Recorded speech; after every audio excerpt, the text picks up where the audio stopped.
It's time, I think, for us to get started on some of the real content. I'm sure that most of the stuff we've just told you has been forgotten already, and if it hasn't now, it will be after the panel. But, so it's my pleasure to welcome on stage Ian Graham, who is an URBACT expert that we've been working with on this question of digital transition. And he's going to moderate this panel on sustainable, human-centered digital transitions. So Ian, we'll hand over to you. And your panelists, join us on the stage.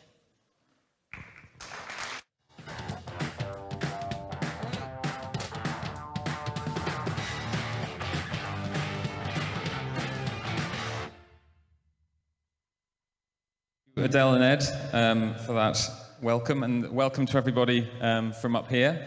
Nice to see the rooms filled up. When we were first here at 8:45, there was, I think, 2 people sitting out here, so we thought we might be having a nice chat amongst ourselves, but it's great to see so many of you here.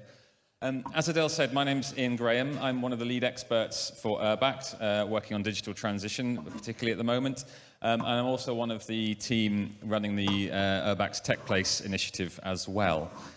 So we're talking this morning about sustainable, human-centered digital transitions, and particularly what we need to do to help enable that. That's a key topic, as we heard yesterday. Digital transition is a key theme in URBACT 4 and for the EU in general going forward, and I think for all of us. We heard yesterday evening about green transitions and how that links across to a whole number of dimensions of urban development. And in the same way, digital transition equally is cross-cutting in that way and affects a whole range of different things. And so we're looking at things through this lens of digital this morning with panelists here, but it's not something that exists in isolation. So one of the key messages really is that even if you don't think digital's for you, it's probably affecting some aspect of your work to a greater or lesser degree, often a greater degree. Unlike Eddie's panel yesterday, which was embracing our new sort of digital working and having a hybrid panel with remote people, our digital panel is ironically entirely analog. Everybody is actually here today. But yeah, it's really great to have the 4 fabulous colleagues with us today to sort of talk about this. And I wonder if I could just ask each of you to briefly introduce yourselves. Alison, you want to? Sure. Thanks for inviting me to be on the panel. I'm Alison PARTRIDGE. I support Europe's cities to create inclusive digital economies. For URBACT, I'm lead expert of Tech Revolution, a transfer network, and part of the Tech Place team. And outside URBACT in London, I founded and now advise an organisation that connects underserved communities with opportunities in tech entrepreneurship. Great, thank you, Alison. Pierre-Louis? Thank you very much for the opportunity to discuss these topics here. I'm Pierre-Louis ROLLE, as indicated by the painful accent. I'm the French of the panel.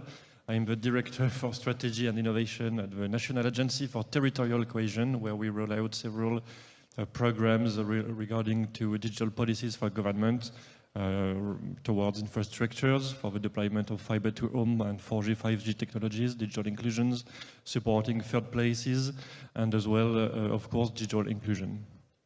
Great, thank you. Annika? Yes, hello. My name is Annika LUNDGVIST, and I'm head of the international office in Gävle, a Swedish municipality, medium-sized, about 100,000 inhabitants. In my position, I get to support all our development areas and our strategic sustainability programs. We are currently partner in the pilot URBACT network of Sustainable Development Goals. Great, thank you. And finally, Greg? All right, just making sure. Good morning, everyone. I'm Gregory GORDON. I'm with the municipality of Trikala in Greece, and I work on the URBACT network DigiPlace. But in general, I'm always working on all things digital, but also environmental sustainability and long-term strategic planning. Great, thank you guys. It's really great to have a diverse range of viewpoints from city and non-cities to sort of explore this. We've also got the opportunity for you to throw in some questions if you want to. We're going to be doing this through the Slido system, which many of you from our last couple of years being online events might be sick of. But there is a Slido page and Slido room available, which I think is going to pop up on the screen in a minute, where you should be able to see where to go for that. So if you add questions on there, things occur to you as you go, throw them in there, and we can then I'll pick out things as we go through. So you can either scan the QR code if you've got a smartphone, or you can go to slido.com and enter the right hashtag. And you will need to select a room when you get there, which is the title of the session, which is Sustainable Human-Centered Digital Transitions. So you should be able to do that from now. And so, yeah, throw in any questions if you want to. I think we'll just leave that up for a couple of minutes whilst I start talking, just if everyone's scrabbling for their phones, trying to get logged onto that. You can obviously use it on laptops or anything else connected as well if you haven't got a phone with a camera. I'm looking at you, Marceline, wherever you are. So, digital transition, what is this all about? There's a lot of terms get thrown around, and some of which we feel are relevant, some of which we don't feel relevant. You know, things like big data, AI, blockchain, VR, metaverse, IoT, Industry 5.0, all these sort of things are either with us or on their way to being with us. And a lot of these tech trends start as commercial products and services, but ultimately, quite often, almost always actually, find their way into city life, public services, and therefore have an impact on digital and digital transition in cities in some form or other. So even if they're not relevant to us now, there's a good chance they will be in months or years to come. And we know all too well from the last couple of years it's prevented us doing things like this, that the pandemic has really accelerated a lot of aspects of digital working and digital interaction across all of our lives, whether that's how we buy things, whether that's how we meet people, whether that's how we work. And digital transition has happened at a rate we couldn't possibly have predicted in 2019, I don't think. And it's a huge and growing theme, a huge and growing sector in terms of business, in terms of how we work. And that's why it's one of the core themes for URBAC 4, because it's going to underpin everything we do. But it's not just about pure technology either, and that's one of the things we want to get into. It's not just about the technology side of it, it's also about the human side of it and the people side of that digital transition. And digital transition has impacts on other areas, as I said, about societal impacts, economic, environmental impacts. So it's really thinking about how can we make sure we go through these digital transitions in a way that reduces those adverse impacts and takes opportunities to help those areas, and also make sure that it's serving the genuine needs of our population, really focusing on what people need in cities, what the key priorities are, and serve all of our population, not leaving people behind, but also not just creating new products and services for us to continue consuming. It's about how does it underpin how we change people's lives in cities, how we make cities more livable, and so on. I think one thing that's clear with all that is the need to view technology and digital as an enabler for our cities, as a sort of cross-cutting theme. And one of the things we want to explore is the fact that it's becoming clear that it's not just like a policy vertical or a category. It's not just the domain of the ICT department. It has to be something that, broadly speaking, everybody has on their radar and is working with in some way or other. And I think I wanted to start by bringing Alison into that, because you've done quite a lot of the sort of research work around Tech Place in terms of city context and city needs around digital and what they're working on. I just wondered if you could say a little bit about your perspective on that, it being everybody's business digital. Sure. So one of my main areas of interest is how tech can sort of democratize access to different services. Clearly, we need to acknowledge that there is a digital divide and not everyone can access the technology that cities are using. But this is why I'm so happy to be on a panel that's talking about human-centered solutions, because I think we really need to move away from thinking of tech as the solution, and we need to think about tech as the enabler. So investing in use cases rather than investing in infrastructure and tech sort of based solutions. So for me, part of that, from the learning that I've had, quite a steep learning curve over the last sort of 5 to 10 years working in more in the sort of inclusion and diversity space, is that we need to bring in many, many different communities, geographies, different people into the conversation about tech and enable them to actually co-create some of these technology-based solutions. And I just wanted to take a moment while we're in the room together to acknowledge, you know, we are an all-white panel. Obviously, not every protected diversity characteristic is visible, but I think generally in the work that we do in European cities, it's really important that we think about the people that we're working with and how we can engage, different types of people in the work that we're doing, particularly when we're thinking about co-creating solutions to city challenges. So I would encourage everybody to think about how they can engage different communities. I can talk more about how we can do that, some of the lessons we've learned in London. But I think it's a combined responsibility for us all to make sure that different people are part of this conversation, not just as consumers of the things that are created in our cities, but as the creators of things that are created in and for our cities. So that's kind of one of my main areas of interest. For Tech Place, I'll hand back to you to do a little bit of introduction on the and I think that point's really interesting, because one of the things we have to remember is that people interact with and perceive services in very, very different ways, and quite often things are designed from a often white, often male standpoint. And traditionally, tech has been a very male-dominated industry in a lot of ways, and I think that sometimes flows through into bias in how we design things and design services, and I think that's really key. And I think linked to that point, we wanted to just get a sense of where people feel they are, a bit like Ed did yesterday with green transition. Where do people feel they are on digital? What's the, who's the digital experts? Who's the sort of digital newbies? And I wonder if again we could just, if you stand up, if you feel you're a digital expert, this is something you do a lot in your work, day in, day out, and you know this field, not necessarily all of it, but if you feel you're prominent, I know some of you should stand up. I'm going to see if you do. Looking at you, Tracy. You just stand up if you feel that you work a lot in this space and you're kind of doing a lot around this. And please see the Tech Place team standing up. That's always reassuring. Where's Bella? Oh, Bella is there, yeah. Okay. So okay, so a few of you feel like, you've got a sense of this space. What about those of you who, you understand digital's here, you use it at your work, you're not scared of it, but you're not an expert in it, but you're aware. Well, stand up if you feel you've got an awareness of it and you're using it here and there, but it's not. Okay, so that's most other people, but not everyone yet. Okay, thank you. So there's a good rump of people who are in that kind of middle ground. Although one says in surveys, everyone always chooses the middle, don't they? Yeah. And then who feels they're either a complete digital newbie, a digital novice? You don't really work in this space very often at all, or you hate technology, or you still need to get your neighbour's children to come around and program your VCR machine that you still have from 1984. Stand up if that's you. Not just the VCR, but if you kind of feel you're new to this and it's like... Okay, there's a few there. And stand up if you didn't stand up yet. Anyone left?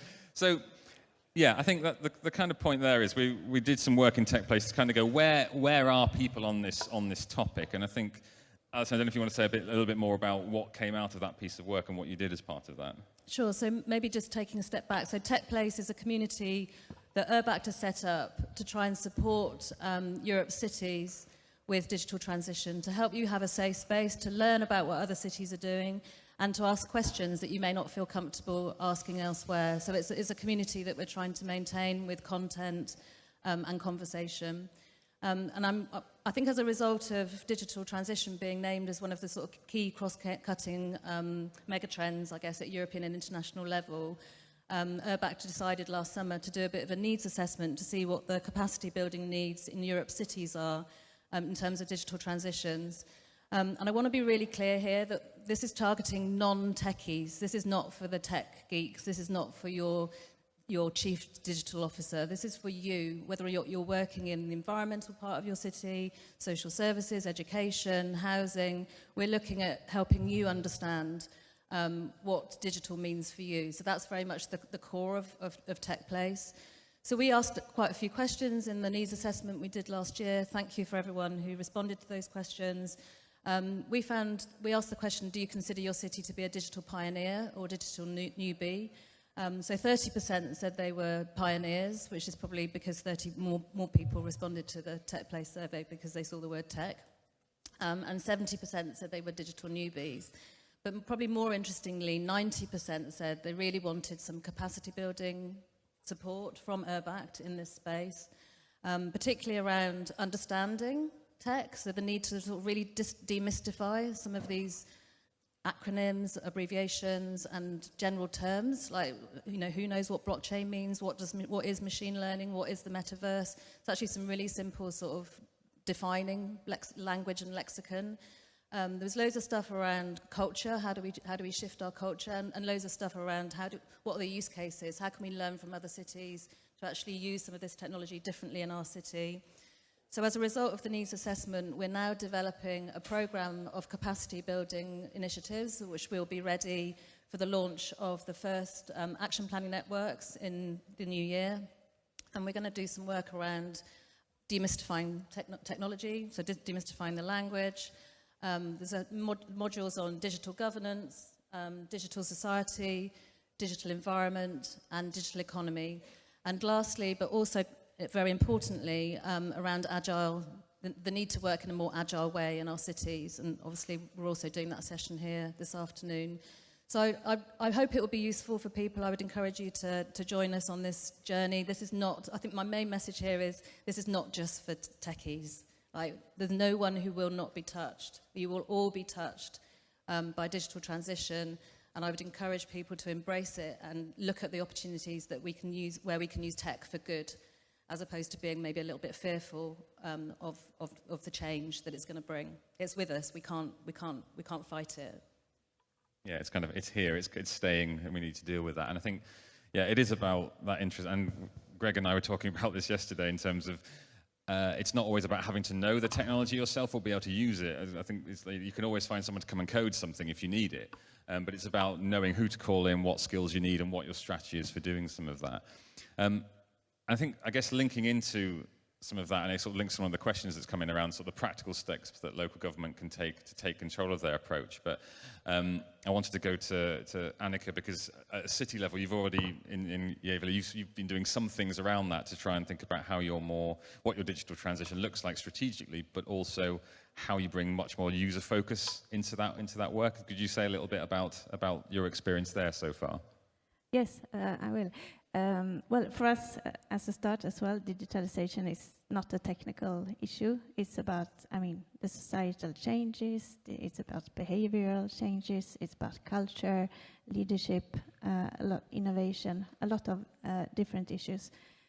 We started our digital renewal program in 2016, and that was bringing a team of 5 people with different backgrounds together, and leading this process, supporting the different departments and municipal companies in developing new services, and doing this starting with the user need and using service design as a method, but also as a mindset.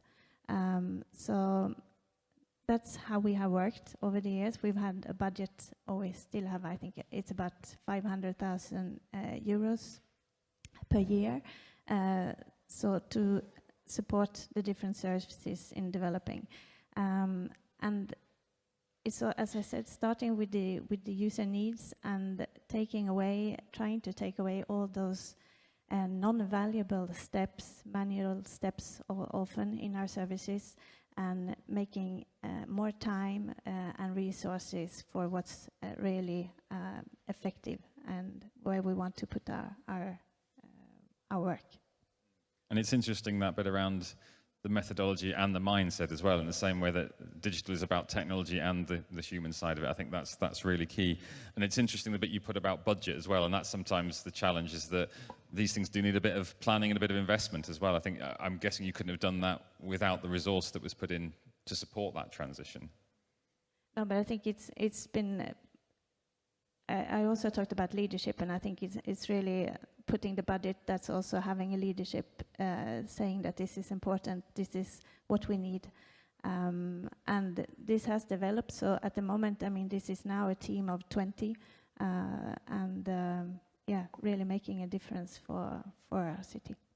And that team's kind of underpinning those sort of transitions across the municipality, isn't it? It's kind of core to that change, yeah. Brilliant.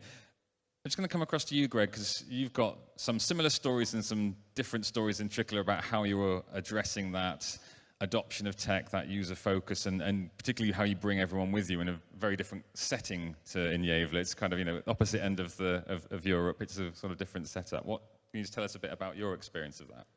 Well, inclusivity is our biggest challenge, especially considering we have multiple gender gaps, we have different levels of adaptation, people willing, people not caring at all. Then we have diverse groups economically, but also culturally. We've had refugees coming in, we've had then we have people living in very rural areas, then we have semi-urban, and then we have our city center where it's very urbanized. So getting tech into people's hands has been our first priority, mainly as our main vision and goal for Trikala is to be a friendly city in terms of having good services and people being happy where they live. And getting services out is, I think, the biggest challenge, is because some people don't care about the services, it doesn't directly affect them, or in an indirect way, they just don't know about it. So getting awareness out there, getting people involved, getting technology into their hands, and this is where we launched a pilot program, and it's since grown into basically almost a region-wide phenomenon, is getting public Wi-Fi for free to everyone, and then into households that are economically not fit to support such a bill on a daily basis. So trying to get technology to families that most need it to get involved and interconnected has been a challenge. And then obviously we also have, I would call them bridging technologies. So for people that are not so keen on high tech, such as using apps and telephones or whatnot, we have like kiosks, and we have a very popular service of a 24-hour hotline. So the elderly can call, or people that are not so tech savvy, and then somebody can guide them through what they need to do, or at least find the services they need. So we found technology comes in all forms and factors. We have the baseline technologies that we use in the municipality itself to monitor and identify what is best use. Sorry, this microphone's a little funny.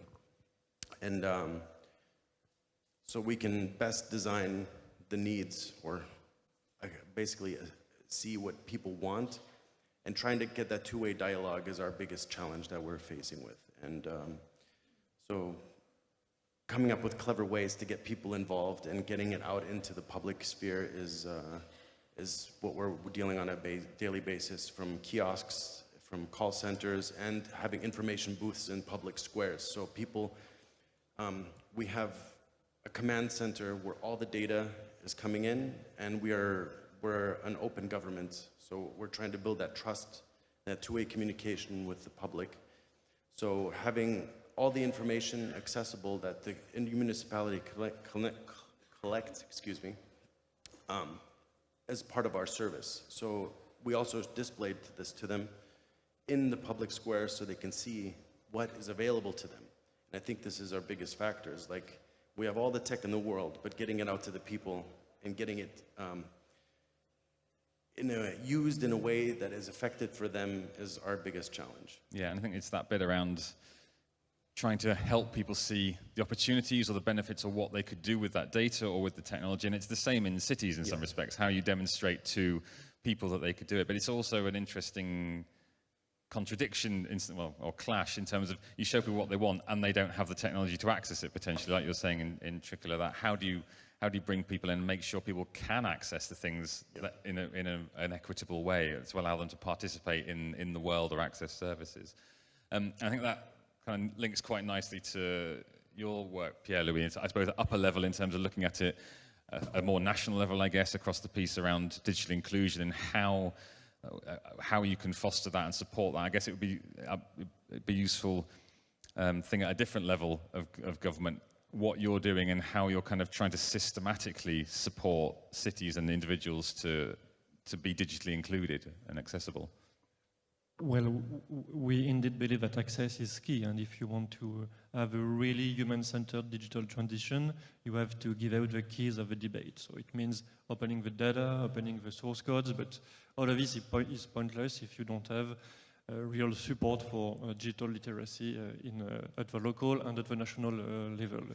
And we do not believe that there is a digital divide in the sense that there is the outsiders and the insiders of the digital world. You have a lot of digital vulnerabilities in all demographics and all different parts of the population. And if you want to build a public policy that is very comprehensive about the subject, you have to get out to try to teach digital to the citizens where they are and where they need it. You have to go to the libraries, you have to go to the schools, you have to go to the social centers, and it is a matter of digital skills, but as well as of popular education about digital subjects. If you want to debate about social control of IoT, if you want to launch a debate about the smart city, and more and more often the debates launched by local governments are on digital platforms. You have to train people to use it. And in France, the first public actors who rolled out digital inclusion plans were local governments, and especially the cities. And it was at the beginning a necessity because we, the government, were digitizing all administrative procedures and closing the physical centers where you could get help from the administrations. And then the local governments had to tackle that, and it was a very access to rights-centered approach. And it is an absolute priority to make sure that digitization does not let people down, but it must be broader if you want to success. And the other approach in some countries that was the false premise of the promise of access, in the sense that if you get digital skills, you will get access to new jobs. And not everybody needs to be a developer. You don't need to code, but you need to understand what the code means. So it is very much more a matter of popular education than just learning how to code that you need to roll out. It's the bit around understanding the context and how to put all those things in context and knit it all together. Just on the skills bit, I just wonder, Annika, did you have that challenge in terms of the development program around how you get the skills to the people, or how you support people in the municipality, and what skills do they need to be trained on, or what can they just bring someone in to help with? What was the sort of, how did that play out in Yavle? Well, I think it's a continuous process, but as I said, we have service design as a method at the base. So far I think we have trained almost 300 people within the municipal organization in service design, how to use it. And it's really, well, to get this, building this culture and having this mindset, and that is then linking to innovation, because that's really our next step, see how we can link digitalization and innovation. And just perhaps to answer your question about how do we do it, well, the best answer we found so far was you have to put human at the center. So you have to hire people to train the citizens. And thanks to the recovery plan of the European Union, we mobilized 200 million euros to recruit 4,000 digital trainers. And they are not recruited by the state, but we subsidize local governments to do such things so that they can hire them and put them where they are needed. So we subsidize local governments, not-for-profit social centers to recruit these 4,000 trainers. And so the program has just begun a few months ago, and we started to, we have like 500,000 people so far, and we are ramping up the program. And I guess there's an interesting thing, just linking to one of the questions that's come in here around, are digital technologies alone a sufficient requirement to characterize a city as a smart one? And I think to a certain degree, that's just answered that question, but if anyone's got any reflections on that, what are people's thoughts on? Alison, do you want to? I mean, my thought is just no. That's the answer to that question. No, absolutely not. It's not enough. And I mean, linking to the top question, which I'll just read, is what are the practical steps that local governments can take to take control of their tech for a people-centred approach, which is obviously linked to whether or not tech is enough for a smart city. I mean, practically, I think this links back to what one of the panelists said last night. Local authorities, local government need to walk the talk. So get your own act together first. And for me, it's a lot of that is about the secrets of, it's all based in social innovation models, really. Like actually engaging with communities to help the communities help you understand the challenges in the city, and then maybe using technology, co-creating with those communities, with your consumers, solutions to the challenges that you've identified. And that can happen in any different walk of life in a city, including smart cities. So part of that could be bringing together different communities around challenges and having some kind of hackathon or ideation weekend, and then enabling them through different resources, maybe workspace or money or support or mentoring or coaching, to actually develop and test different things that they can pilot in the city. And that might then build into some kind of technology, but it might not. And I think the other thing I really think is important is this need for public sector to co-invest and co-create with private sector and third sector. So trying to let go of the sort of need for ownership, and this is a major challenge in terms of big tech. Clearly, they want the money, but you know we're moving into a space where maybe a more common approach to that is possible. I mean, I know you've talked a little bit about this in the past as well. So yeah, a place where we're moving to sort of co-investment, co-creation, I think is really important for it not just being about tech. Do you have say, Greg? I think you've got some. Well, I see. The biggest thing is technology is not necessarily the smart city, as you just stated, but I think it unlocks a whole new bunch of possibilities, and I think that's the key feature, that it's an enabler for bringing your city to the next level, and then starting the private business practices and government. One of the things that we're trying to push is trying to connect big corporations, small businesses, and private enterprises to start collaborating and sharing services. Everyone always needs somebody that they need to subsidize something to, so trying to get those connections going is a tech problem in terms of finding who needs what and then getting them to talk together. So in that case, tech is definitely an enabler. Yeah, and I suppose the flip side of that, is it possible to be a smart city without technology? Yes. Yeah. And I think there's a thing that smart cities are actually built on not smart people, but smart thinking or smart working, or it's about all those bits around it as well as the technology.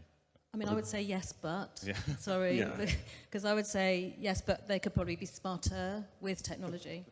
That it would be a wasted opportunity not to use technology. It will help. Yeah, so. It's like with any of these things, it's never polarized. It's not good or bad. It's grey, and you've got to operate in that grey area in the middle. It's not a black and white topic.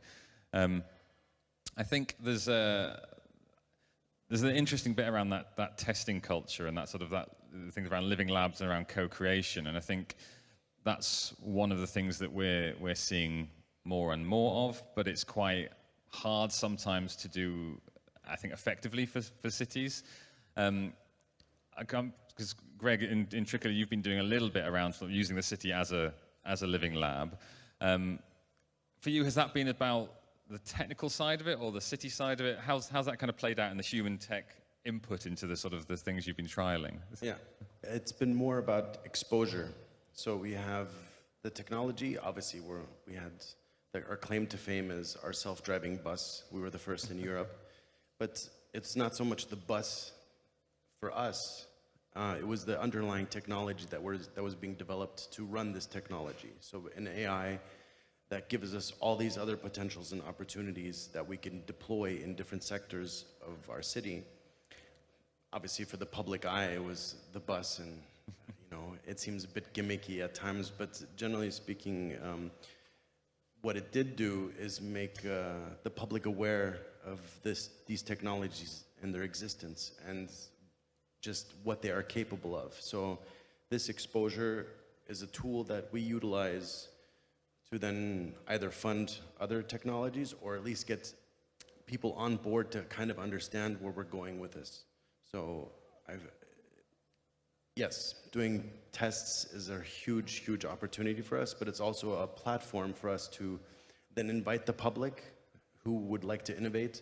And we have a whole program behind that to fund and support startups and let them test within our city. So we're not just testing ideas that we created, but we're trying to invite the public to come in and test drive whatever they would like as well. So you say is that kind of more of a co-creation, I guess, moving less from a commissioning procurement model to more of a sort of co-designed or like you were saying, Alison, a kind of co-delivered model. Annika, do you want to come in? Yeah, I can just add on that as well. That I mean, that the challenges that we are confronting at the moment, I mean, we can't solve them ourselves as municipalities. We have to do it together with businesses, with the citizens, looking at climate, for example. So I think that's really important to find those platforms where we can discuss and co-create together. Yeah, I think it's important not to fetishize tech, and that cities have to take back power regarding the tools, because they are not, digital is not disembedded from the public policy. Everything you do, if you try to do a smart city without tech, well, it's a little bit too late. If you want to launch any initiative, but sometimes you will have a website to communicate, you will have a platform just to sum up a budget and so on. So I don't want to get technical, but cities and local governments must go into the governance of code, because code is law, as said Lawrence Lessing, just open doors. But it is very important that they decide what will be the features. How do you design the product? And because tailor-made solutions will help you to save money, to be more useful. And if you just a consumer of technology for your city, you just buy some stuff, and it will influence your idea, it will influence your project, because you will just trying to fit the tech you buy into your project. So it's very important to, as said Alison, to invest, to be part of the conceptions and the design of the tool, and open source for that is a very, very powerful lever, and we have to co-invest within Europe on such tools for our cities. And I think those bits are all really interesting. I guess what strikes me, and it links to one of the questions that's coming in, what strikes me is that a lot of it's quite strategic directions you need to take. You need to decide where you're going to invest. You need to decide how you're going to work. You need to decide to strategically set things up so you can invite people in to pilot in your city. And the question picking out particularly is around that requires a certain degree of leadership and a certain degree of strategic direction.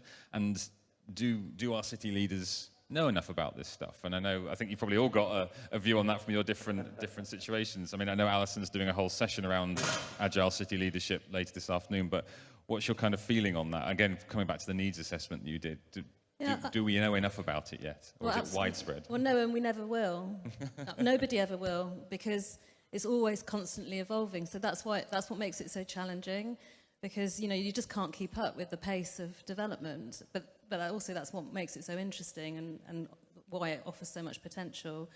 But I think what we can't do is, or what we need to do with city leaders, is to help them understand that they're not going to be able to agree something now that's still going to be relevant in even a year's time, let alone 5 years' time. So this is where the need for agility is probably even more important than them understanding the tech lexicon, if you like, because they need to understand that they're going to need to be more reactive, more responsive, because the world is changing much more quickly. That said, I do think a lot of city leaders are of a certain age where they might be quite resistant. Not all, and I'm generalising, and I acknowledge it's not everybody, but I do think having lots of different people involved in developing digital solutions in cities, different people from different walks of life, different ages, is really important, because they'll bring different ideas and different experiences and expertise around the technology that can be used. And I firmly believe, and I know that this is happening in some European countries, and I'm glad that URBACT are doing some training. I think we all just need to understand the basics a bit more. And if we can understand the basics and how that relates to our theme or our policy area in the work that we do, that will enable us to have informed and better conversations with the technologists. I'm not a technologist. That's not my background. But I know enough about tech now to have an informed and sensible conversation with somebody, and I'm also have the confidence to say, can you just stop, because I don't understand what you mean. So I think it's also about having that confidence to say, you're getting too techie now, just back off and explain it in words that I can understand. So there is a degree of understanding that everybody needs in order to have this conversation. It cannot sit just in the IT department. You know, that's not where it sits. It's everybody's business. I mean, and there's also almost nowadays the argument that solely in the IT department, you've not got the ability to connect it with the needs on the ground because your focus in the IT department is often different, and how you bridge those gaps as well. But yeah, I think it's what do you see in terms of sort of in city level? Are you able to have those sort of conversations? Do you see them happening in terms of where's this going? How do we read the runes of what's coming over the horizon and respond to it? Greg, Annika, as you like. Now, as I said, we started this sort of journey in 2016 and really choosing not to have the technical focus, but to have this sort of service design as a method, and trying to get everybody on board. As I said, we've trained almost 300 people, and that's like staff and the political leadership. But it's a continuous journey. It's still a lot of work to do. We don't know enough. I think this is a great opportunity for a shameless Urbact plug. I think one of the biggest benefits, especially in the network, is just sending out delegates to go see what all our beautiful partners are doing. And just that simple exposure brings back excitement from the people that went out and saw this in various forms, or most of the times it's funny because we're discussing this in various other ways, that when you go somewhere, the city thinks you want to see this, but you're actually looking at all these other different things that they've implemented that you're like, oh my God, this is a great idea, I need to bring this back. So that idea sharing that happens naturally here, I think that is a key aspect to then also help fuel the fire back home to get our leadership on board and say, hey, look, this is possible, and they're doing this already. Because when somebody's already doing it, that means you can do it too, and it's not so scary. Yeah.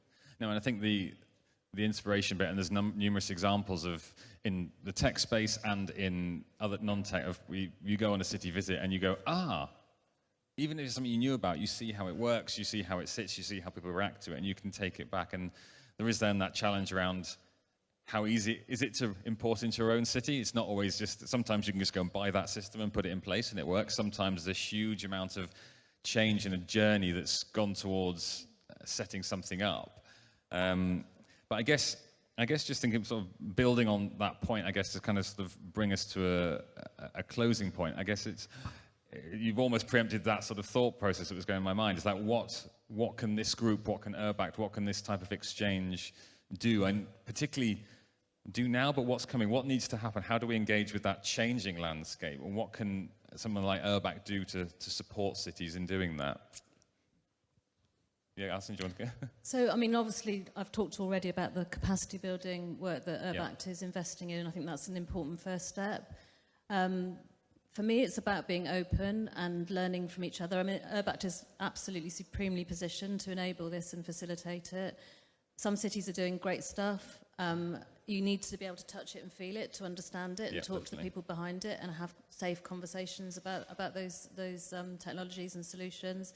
So I think it's kind of more of the same, really, but also just keeping that open mind, being prepared to be more reactive and more agile in the approach. Yeah, I think definitely the open and the agile bit's key, yeah. Pierre-Louis, any reflections on that? Yeah, well, I have a wish or a dream, Don't we all? Sorry? Don't we all? I think Urbact could be a great place to start concretely sharing source codes and programs that we developed, because we try to run our budgets for developing new software, like a participatory budget with the cities. So we have a network of cities with which we are building these softwares, but it could be translated, it could be shared, because we are on common problems. So yeah, I like to work on that, or where can we work together to foster a European level and a network of cities sharing and reflecting on the same softwares. Yeah, no, I think you're right. I think that connection, that network of people in different and similar situations, and that ability to make those connections, yeah, there's a lot that's already been explored that could be shared. I think, yeah, there's a real strength in that sort of open sharing. It's the same theme in some ways, it's different in a different way. Annika, do you have any? No, but I'm happy that it looks like the new URBAC program is really building on what was successful and good in the old program, and adding on this possibility to also test, and I think that's really important. I didn't mention that earlier, but also this we need to test more and try and do it in a small scale and fail fast, as we say, and learn from the failures and then move on. And I think that's great that URBAC will enable the testing in the new program. Yeah, I think that testing to not just to fail, but to learn, that's the goal, isn't it? It's like by testing things out with citizens, and if they've helped build it as well, there's more investment in it from them, and they can help solve any problems that do make it fail a little bit and iterate, yeah. And I think there's a point in there where we sort of touched on but never went into, which is that often the first thing you test is not the thing you finally implement. It's like you have to go through those stages to get to the right or a better solution. So I think that testing thing is really key. Greg, you kind of touched on it already in terms of the networking. Have you got any other thoughts around what can be done to? I think vision building, because a lot of us are just running around like headless chickens, just trying to figure out to make sense of everything. So I think vision building is something that I found here, not even building it with URBAC, but generally with our partners, understanding and testing our own vision against what we're trying to achieve. So are looking at our long-term goals and who we want to be and where we're going to position, and then using tools and our networks to help us get there. And I think that is a super valuable tool. Yeah, and I think that's a nice way to kind of bring it back up, actually. We can get down into the weeds of the detail and the technology, but actually it is also about having that sense of where are we heading with this and how does that fit into our overall strategy and so on, which links back to the leadership, which links back to connections and being open and so on. So yeah, I think that's really key as well. Right, I think that's about all the time we have for this, and to give you enough time to still get on with the networking, so you can get out into the sunshine and the heat and to talk to people, or possibly hide. Thank you so much to Alison, Pierre-Louis, Annika, and Greg for joining us today. It's been really, really good to get your insights and your perspectives on things in terms of how you see things and how it works in practice. Thank you to all for all the questions you've thrown in. Sorry you can't. Thank you all. Sorry we couldn't cover them all. Yeah, and I'll hand back to Adele. So yes, thank you everyone. Thanks, Ian, for that very interesting panel. I was noting a lot of things there for the future URBAC programmer, and it's great to hear the word tools as well, because our toolbox is there, and it will be improved, I think, with the work that we're doing with Alison and others on the capacity building. So very quickly, we're running late. We started late, so I have just one instruction for you. Please leave your headsets on the chair. And get up, start networking, get yourself a drink, meet some new people. And we'll be back at 11 for the first panel sessions. Thanks very much.